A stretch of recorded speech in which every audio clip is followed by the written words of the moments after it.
Hello everyone, today I will address some of the comments about the PCG building generation script, and I'll show you how to make it more modular and how you can use it to make a little bit more varied buildings, and this will prepare the script for easier reusability with different type of buildings. So there's a comment in one of the videos that you're kind of limited by these pillars. So the current way that the script is created, it generates a wall with this pattern. You have a corner, then a number of window pieces, which will be varied based on some logic, and between them you have these pillar pieces. And my idea was that these pillar pieces can be replaced by different type of meshes. For example, Quixel pack with this neo-baroque building provides you with this smaller pillars, which are just integrated into the wall, which creates a completely different look for the building. Or you can even change the pillar pieces with a full wall like this.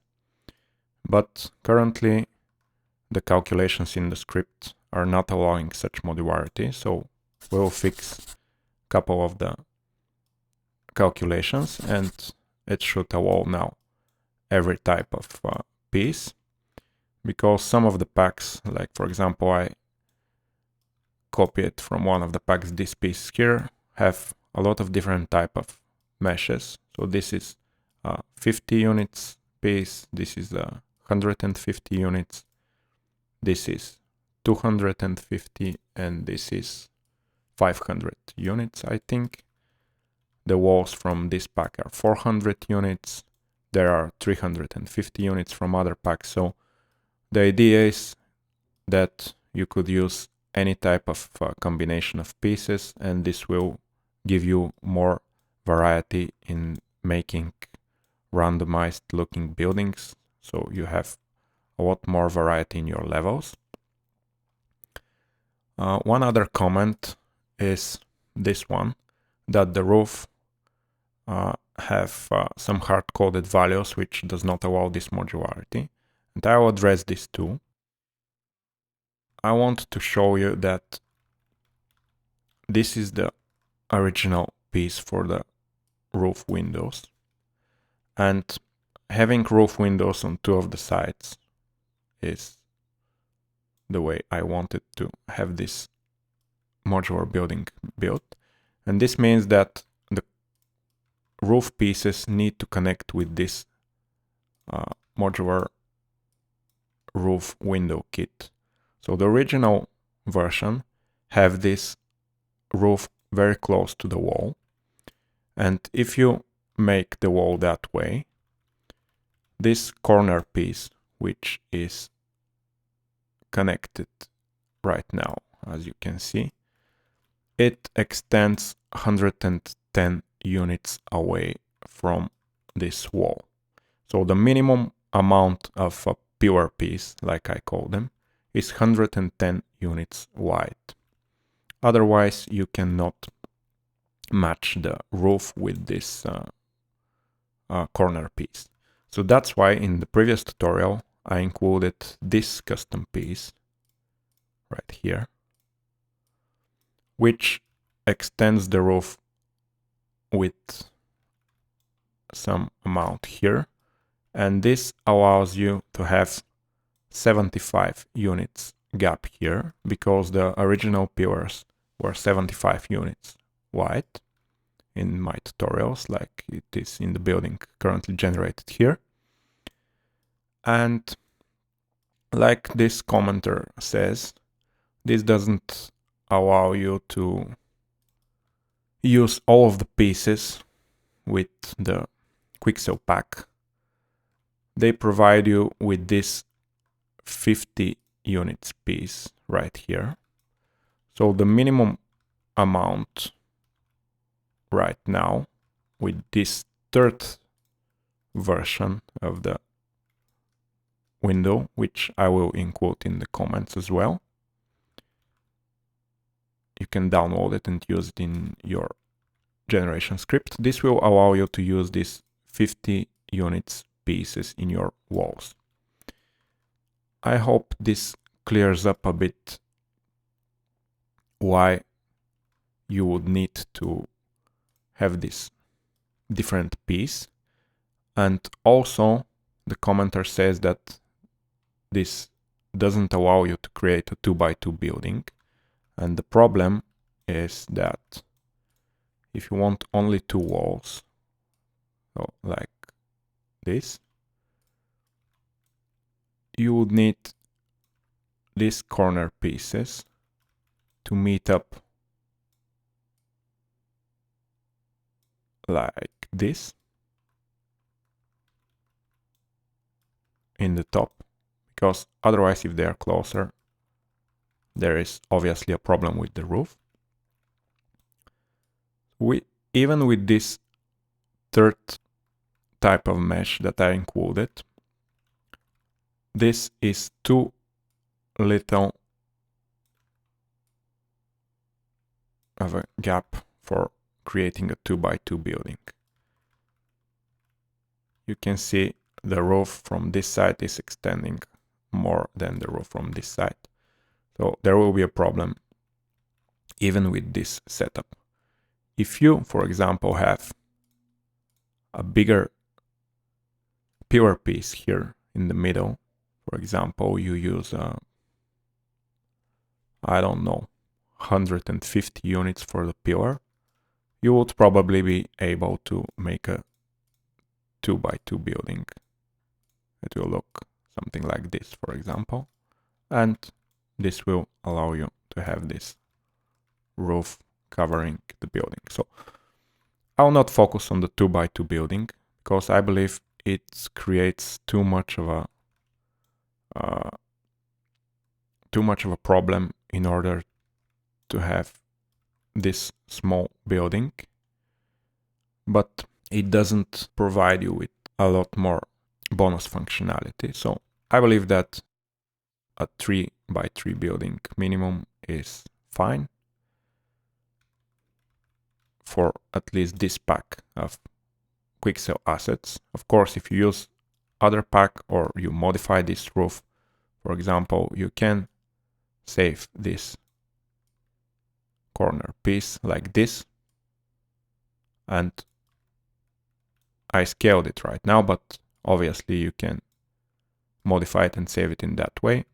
But this will need to edit this piece as well and these pieces. So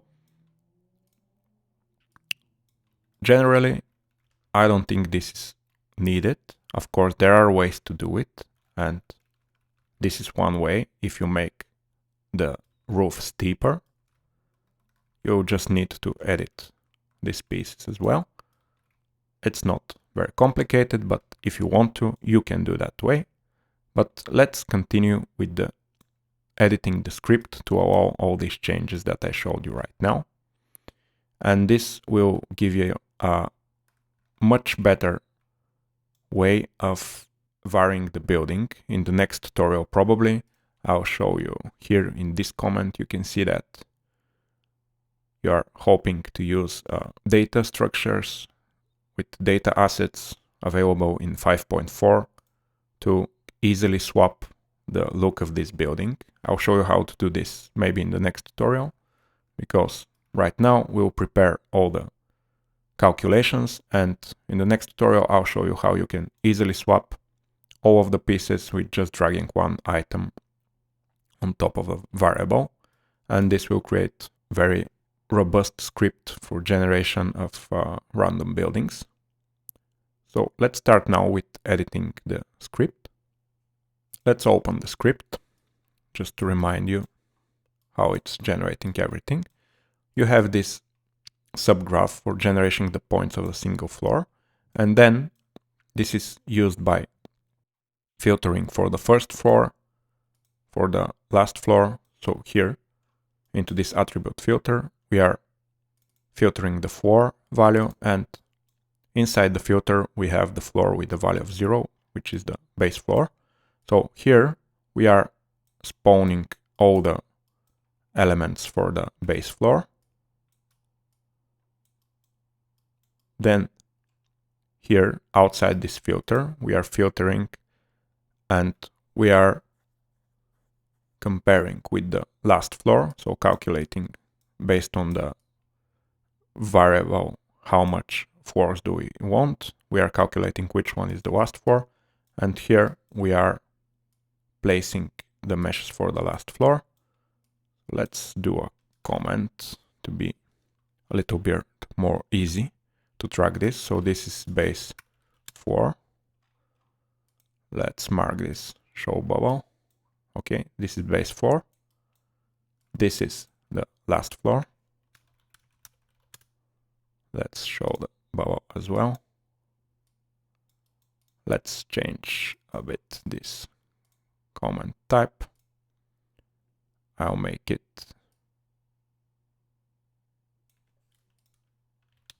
0.1 with the alpha to not be so distracting. 0.1 here as well. Okay, so now I have the base floor, the last floor. Here, this is the placement of my middle floors. So let's add a comment, middle floors. And here, let's mark the bubble and change the core again to 0.1 for the alpha. And this is my roof placement, with this being the horizontal part of the roof. Let's add a comment, horizontal roof, which is the top of the roof. And this being the roof slope. Okay, now hopefully it's a bit easier to track everything now. So the most modularity is coming from this single floor subgraph. We are generating all the points for all the floors in this subgraph. So let's go inside this subgraph. And now, hopefully in previous tutorials, you have everything set up like it is here. But the problem with this placement of the elements right now is coming from here. I'm not accounting for the corner piece size. And also here, I'm not accounting again for the corner piece size and for the different sizes of the pillar length, which are creating some other problems. So let's start first with fixing here the top part. This part is placing the corners. Here we are adding this corner string to all of the points here. So you know that these are the points for our corners. Our corners again are these pieces here on the four ends of the building. So in order to place these pieces properly, with considering their size and the pillar and wall sizes as well, we need to translate them here. And here we are calculating the translations for x and y values. So for the x value, we are dividing the pillar length by -2, and this is fine. We will leave it like this. But for the y value, we need to divide the pillar length by 2, and then we will subtract the corner length, which currently it's not doing anything, unfortunately. So this corner length value, I'm changing it to any value and it's not affecting my generation. So I forgot to put it into calculations in the previous tutorials. That's why there's a problem with the corner pieces. So let's go inside our blueprint for the building. Here I have this corner length variable. If you don't have it, add a variable, make it a type float, and make it instance editable by clicking this checkbox or this icon here. So copy the name of this corner length, then go into this single floor subgraph. We need to create a parameter here. Let's give it the same name, rename, and have corner length. Actually, I have it already created here. So let's delete this new one. So okay, I have this corner length parameter here with the default value of 75. So let's right click here and use corner length. So as I told you, we will subtract this from the pure length. So let's do a subtract note. Then we will multiply by -1 because we want to have this as a negative value.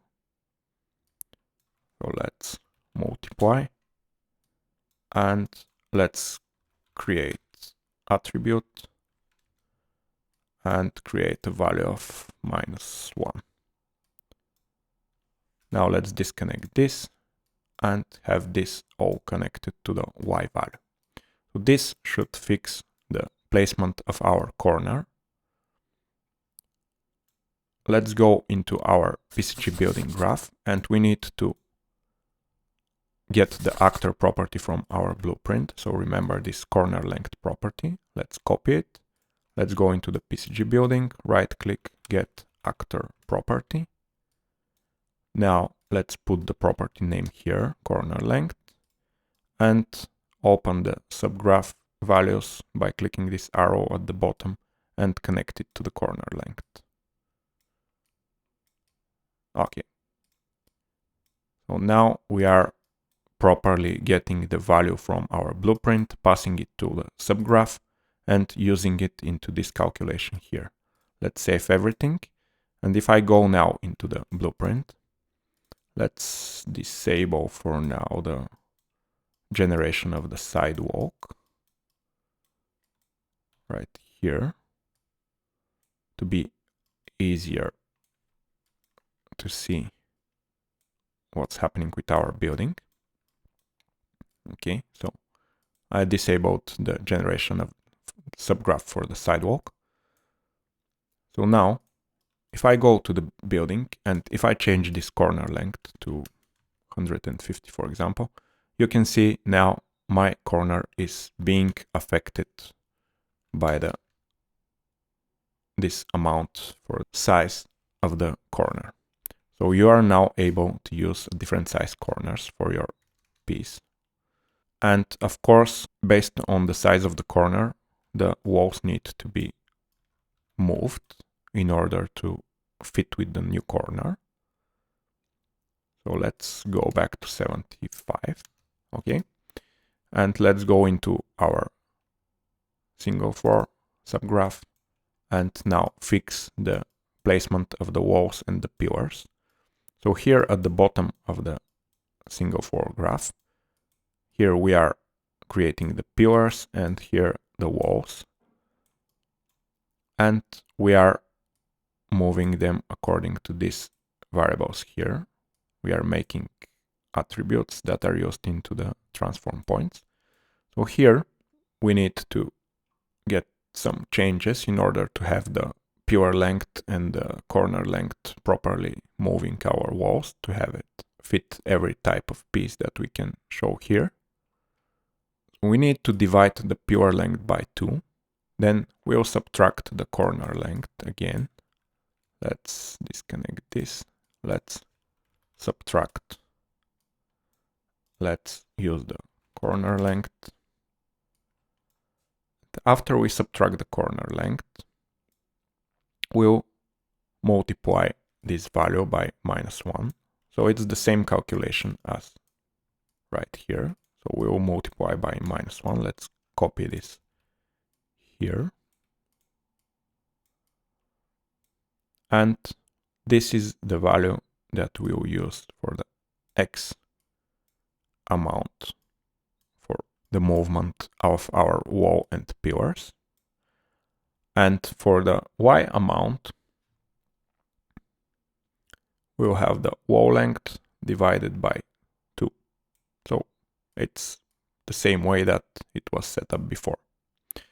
So if I show you the building right now, it still works fine. But the difference is if I change this corner length to 100, it now leaves a proper amount for the corner right here, and it moves both walls and the corner, so you can fit a bigger piece right here. So let's say we have 50 for the corner, because you want to use another piece for this corner. Let's go into our base floor here and change the corner piece. So this is the base floor, this is the corner piece here. Let's find it into our graph here. And I believe that this Baroque building has a corner piece with 50 units. So let's use this one, this 50 units. So here, let's connect into this static mesh spawner, this 50 units piece. It's a very short piece, so it's not extending the full wall, but you can see that it's connecting properly with the wall. And if we have a bigger piece, which I don't know which pack has a bigger piece, but the point is that you can now change the corner length and it will affect the placement of your walls, and everything will work fine right now for all the floors. The problem is with the roof, as you saw in one of the comments, and we'll fix that. Right now, let's connect back the piece that we had before. So it's our base pure kit right here. Let's connect it right here. Okay, it's not this one, it's the corner piece. Okay, and let's go back to 75. Okay, now that we have this piece set up, let's test the pure size with the different size like we did before. Let's go to our last floor, for example, to see the change here closer to the roof. So here, our last floor, the piece that we have for the pure, let's change the pure length to 400, which is our full width of a wall. And let's go to the fourth floor kit. And let's change this pure piece with the full wall. And then this trim piece on top, which is this one. Let's change it with a full trim piece of 400 units. Fourth wall, here it is. Okay, so now we have properly placing different size pure kit, which is this 400 units pure, and this 400 unit piece for the trim on the top. We are having a problem now with the roof piece. We are spawning the smaller roof piece like before. Let's change the roof piece here to our 400 units roof piece. Okay, so this is the one. Now we are properly placing these pure pieces, but the size of our roof is not matching on the horizontal part.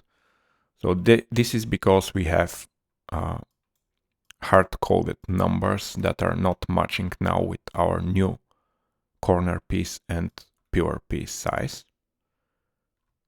We will fix that. We have also here a bounding box issue with this difference node. So let's select this into the slope part of the roof generation, this bounce modifier for the corner piece, where we are extending, we are excluding the pieces near the corner. Let's show this and let's modify here so it properly places the pieces next to it. So minus 100 minus 0. Okay, 0 here and 150 here. Okay, let's leave it like this for now. And we'll need to change that later. I'll show you why and how we'll address this issue, but for now, just to have it visually connecting everything so we can work on the horizontal part of the roof. Let's have it that way. So let's go here into the horizontal roof part. The horizontal roof part have this value right here, 125, which is used into this calculation of the placement and the size of this piece, which obviously it will not work for any type of corner piece and pure piece. It will work only with the default values. So we need to change this right now. Let's start with modifying this. So here we need to change this value, which is used both here and here. Let's delete this value and we'll use it with a calculation instead of a fixed value. So let's create an attribute. This attribute will be this 1050, which is coming from the 25 units difference that I showed you for the roof pieces. I created this new roof window piece, which will allow you 25 units less of a pure, so you can have 50 units pures. So let's start with this 1050. This is hard-coded because this is related to the size of our roof angle. But as you can see, all the calculations that will come after it, this will make it possible to work with any type of pure and corner. So let's do the calculations right now, and you'll see that this value is fine like this, because it is actually related to the size of the corner. It's not just some random value. So let's subtract from this. And what we will subtract here is the corner length multiplied by 2. So let's right click and use the get actor property for the corner length. Sorry, let's copy it from somewhere. We used it here in the beginning. So this get actor property corner length, let's copy it. Let's go to our roof generation here. So here, let's multiply this corner length by 2. So we'll need another create attribute and the value will be 2. So we are multiplying this corner length by 2. Then we are subtracting from 1050 this value. And then we'll need to add the pure length. So let's copy the pure length from here as well. This pure length variable. We'll need to add this. So add. Let's move everything a bit right here. And now let's connect to the subtract here and down here like we had it before with the fixed value. Now let's use this calculated value, and you will see that it works fine for the placement, except it's extending a little bit. This is because I want to move the whole roof, as I told you, with 25 units in order to allow the 50 units pillar instead of the 75 units pillar like before. So here where we are placing the roof slope part, let's change this offset to 75 instead of the 50.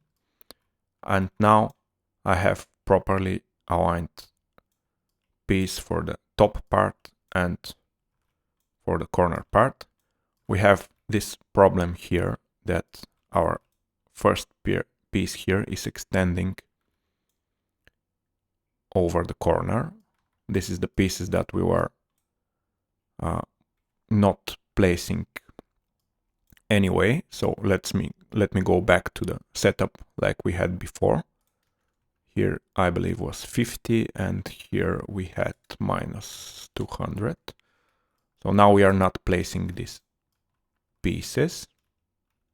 We need to generate another piece with the variable size based on the size of the pillar and the corner, because this gap here will change based on the size of our variables for the pillar size and the corner size. If I have a corner size of 100, this gap will be bigger. If I have it 50, it will be smaller. The pillar length as well is changing a lot the placement for this last piece for the generation of the roof. So as you can see, we need to create a way that will dynamically scale this piece. So let's go back to 75 for both of them. Actually, our current pieces for the last floor and the roof are 400 units for the pillar. So let's go back to 400. So we need now to generate pieces for these two parts of the roof. And here we have some misplacement of our corner piece. So let's fix that.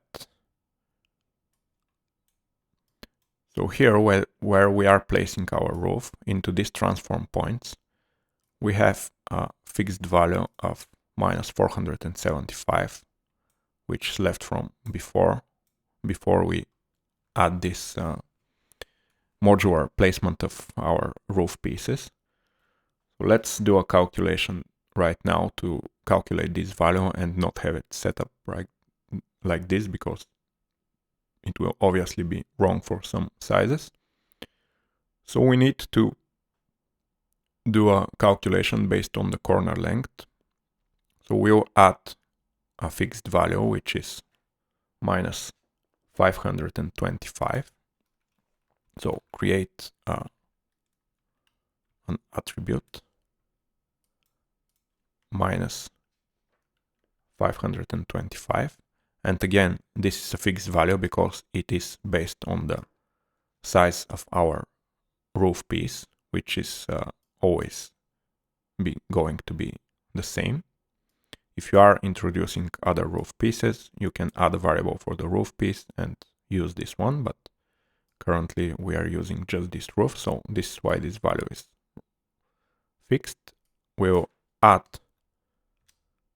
another value, which will be our corner length. Let's copy it from here, our corner length.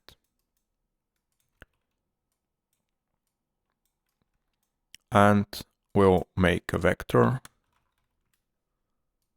This will be a type with 3 values, and we'll connect this vector to the offset min and max. And as you can see, it now properly placed our roof piece. And no matter what values we enter here for our corner length and pier length, let's change this to 200. Let's change this to 150. You can see that our corner piece is always placed exactly at the starting point of our roof horizontal part. So now what's left is that we need to create pieces that will fit inside these gaps here. So let's go back to 475, which is our current setup. So we have a 400 units pillars, which are the walls, and 75 units corners, which are these pillars. So now what we need to have here is, after we spawn the corner with the static mesh spawner, we'll spawn two other pieces for the two sides here. So let's drag out of this. Let's do a bounce modifier so we can easily see where are the points that we are placing. So let's hit the D key here, and you'll see that this point is huge. So let's use this set bounce, and let's do -10, -10, -10, and 10, 10, 10. Okay, this may be too small. -100, -100, -100, and so here is where the point that's placing our corner piece is. To have it spawn two different pieces, we need this to split into two ways. So let's do two transform points. Let's copy this one. And both of these transform points will spawn static mesh spawner, spawn a static mesh, which in our case right now, it will be this roof piece with 400 units wide. Right now, one of them needs to be spawning here. So let's do a -500, for example, which is too much. Okay, so -400, -375 maybe, -350. Okay, maybe it needs to be -350, for example. And the other one, it needs to be rotated 90 units, -90 units, sorry, into Z. It needs to be moved 500 units in X, and then 500 units, maybe -500 units in Y. So these are just example values, just to show you what we are trying to do right now. Okay, this will be -600, actually 600, and this will be -550. It's not placed perfectly, but just wanted to show you that these two pieces, okay, let's stop the debug node and let's enable this and disable this. So these are the two pieces that we are placing. One of them is being placed with this top transform points and the other with the bottom one. So we need to calculate the values for the offset for both of these values, just with the corner size and the pure size. And also we need to scale them because, as I showed you, depending on the setup of the values for the corner and the pure, this gap is always a different size. So that's why let's get the calculations started. So first, we'll calculate the offset for placing this piece, the first one. The second one will always be placed on the same place because it is related to the corner. So let's actually first fix the second one placement. So minus 575, minus 575. It's still extending a bit. Minus 600, minus 600. Okay, now the placement for the second one is great. We just need to scale it in order to fit the gap, because now it's too big.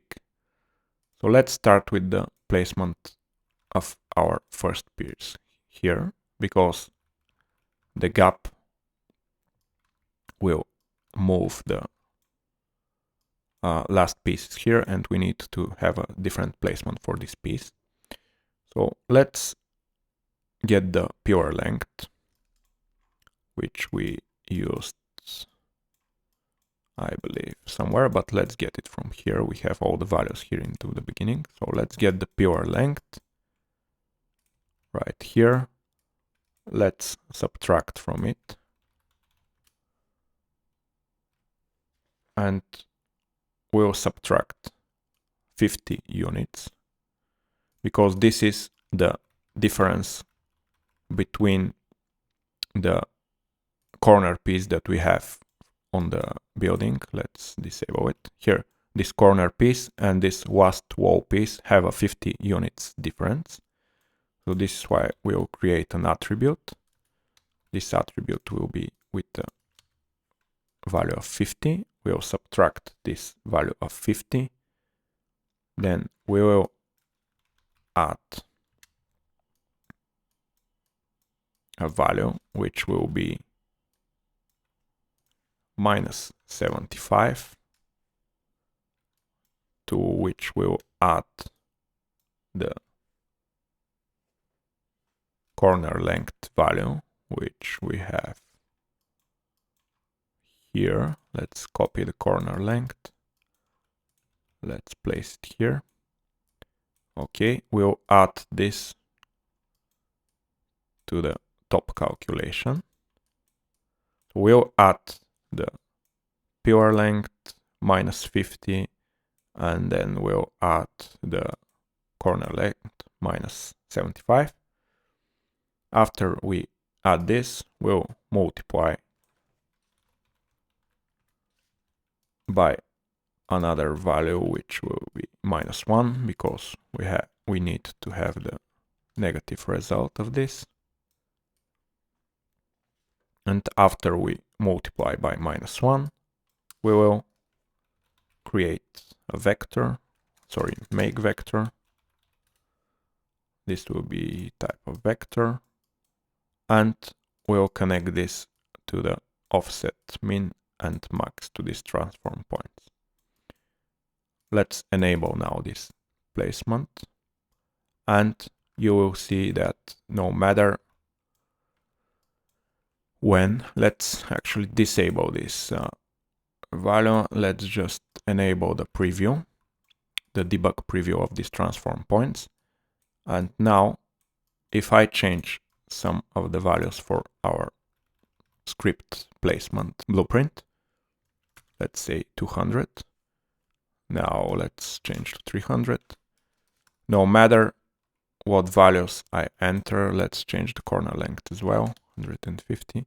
You can see this point is always staying at the proper place for the last piece of the roof. And from this side, we will place the piece, and after we are placing it, we will scale it to match to our corner here. So in order to scale it, we have the length of this piece. We just need to divide it by the length of our roof piece. So let's create a vector for the scaling, and this vector will use the value before we multiply it by minus 1. So we need the positive value. We'll divide this by the length of our piece for the roof pillar. So let's copy the pillar length. We'll divide it by this pillar length. We'll make a vector. Let's copy this and make this vector. We'll connect this to the x value and we'll create an attribute with a value of 1 for the scale of y and z. Let's move everything a bit to the left in order to have more space here. So now we use the same calculation right here for the amount of this gap. Let's stop the debugging. Before we get the negative value with this multiply, we are taking this value, dividing it by the pillar length, which is the length of our roof piece right now, this 400 units wide piece. And we are making a vector with the result of the division, and the y and z scale should be 1. So let's mark these transform points. Let's uncheck this uniform scale because we'll scale differently for the x and the other values. So uncheck this uniform scale. Same for the other piece here, the other transform points here. So let's expand this and let's connect this second vector to the scale min and scale max for both transform points. Scale min and scale max. Scale min and scale max. Okay, let's put it like this. And now if I enable this, you will see that